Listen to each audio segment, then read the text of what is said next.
ရင်တုန်းကဇလန်းတွေရှိပေမဲ့ကိုင်စာဇာပနာကိုလိုက်ပို့ခဲ့တဲ့ပုံစံကြောင့်လူပြောများနေတဲ့မိခလာနဲ့မေဆွေအင်တာနက်ပေါ်မှာလူပြောများနေရကကိုင်စာရဲ့နောက်ဆုံးခရီးကိုမထင်မှတ်ထားတဲ့ပုံစံမျိုးနဲ့ဂါရဝပြုနှုတ်ဆက်ခဲ့ကြတယ်။အဆိုတော်မိခလာနဲ့မေဆွေတို့ရဲ့အပြုအမူတွေပဲဖြစ်ပါတယ်။ပရိသတ်တွေအများစုသိကြတဲ့အတိုင်းပဲအဆိုတော်ကိုင်စာနဲ့မေဆွေတို့ကလူငယ်ဘဝဖြတ်သန်းမှုတွေမှာတဦးနဲ့တဦးအချစ်ဦးတွေဖြစ်ခဲ့ကြဖို့ပါတယ်။လူငယ်တဘာဝချစ်လွန်းလို့ခိုးပြေးခဲ့ကြဖို့တဲ့အထိဇလန်းလေးတွေရှိခဲ့ပေမဲ့မေဆွေရဲ့မိခင်ဖြစ်သူကသဘောမတူပဲခွဲခြားခဲ့ရကြောင်းနှစ်ဦးသားလမ်းခွဲခဲ့ကြတယ်လို့သိရပါတယ်။အချစ်ဦးဆိုတာဘယ်တော့မှမေးမရနိုင်တဲ့မှတ်တိုင်တစ်ခုလိုပါပဲငယ်ကြီးဦးနဲ့လွဲချော်ခဲ့ရပြီးနောက်ပိုင်းမှာကိုင်စာကထိတ်တန်းအဆိုတော်မေခလာနဲ့ဖူးစာဆောင်ပြီးတော့တရားဝင်လက်ထပ်ခဲ့ကြပါတယ်ဒါပေမဲ့လူတဘာဝအရာသဘောထားချင်းမတိုက်ဆိုင်မှုတွေနားလည်မှုလွဲချော်တာတွေကြောင့်အချိန်တန်တဲ့အခါမှာနှစ်ဦးသဘောတူလန်ခွဲကွာရှင်းခဲ့ကြပြန်ပါတယ်။လက်ရှိချိန်မှာတော့မေဆွေကလည်းသူမရဲ့ကိုယ်ပိုင်မိသားစုဘဝလေးနဲ့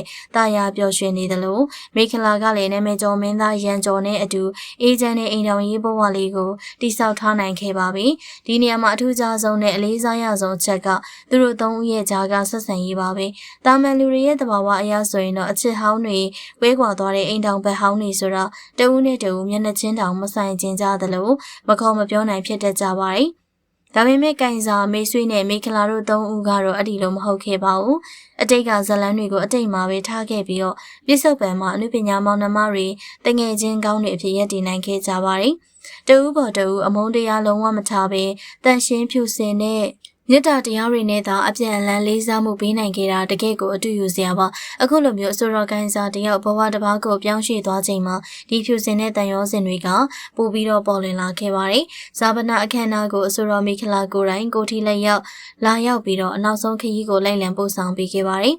ဒါအပြင်အဝေးရောက်နေတဲ့အချစ်ဦးမေဆွေးကလည်းအမေရိကန်နိုင်ငံကနေလွမ်းသူပန်းခွေပို့ဆောင်ပြီးတော့ဝမ်းနေကြေခွဲစွာနဲ့ကာရဝပြုနှုတ်ဆက်ခဲ့တာတွေ့ရပါတယ်ဒီလိုမျိုးအမုန်းတရားကင်းစင်တဲ့မြတ်တာတရားဆိုတာယနေ့ခေတ်လူဖွဲ့စည်းမှာတကယ့်ကိုတွေ့မြင်ရခဲ့တဲ့အရာတစ်ခုပါလူမှုကွန်ရက်စာမျက်နှာတွေထက်မှလည်းပရိသတ်တွေကသူတို့ရဲ့ရင့်ကျက်တဲ့အစိတ်ထားတွေကိုလေးစားအားကြကြောင်းမှတ်ချက်တွေအများပြားရေးသားနေကြသလိုကိုင်စာရဲ့အတိတ်ကနာမည်ကျော်အမတ်တရလေးသချင်းဟောင်းလေးတွေကိုပြန်လည်မျှဝေရင်းနဲ့လွမ်းဆွနေကြတာကိုတွေ့ရပါတယ်ဂီတလောကအတွက်တော့ကိုင်စာရဲ့ထွက်ခွာသွားမှုကကြီးမားတဲ့ဆုံးရှုံးမှုတစ်ခုဖြစ်ပေမဲ့သူဖန်တီးခဲ့တဲ့အမှုပညာလက်ရာတွေကတော့ပရိသတ်တွေရဲ့ယင်ထဲမှာထာဝရအရှင်သန်နေမှာအသေးချပါအချစ်ဆိုတာပိုင်ဆိုင်ခြင်းထက်အဝေးကနေကြည့်ပြီးတော့ကောင်းရာမွန်ရာဆွတောင်းပေးခြင်းက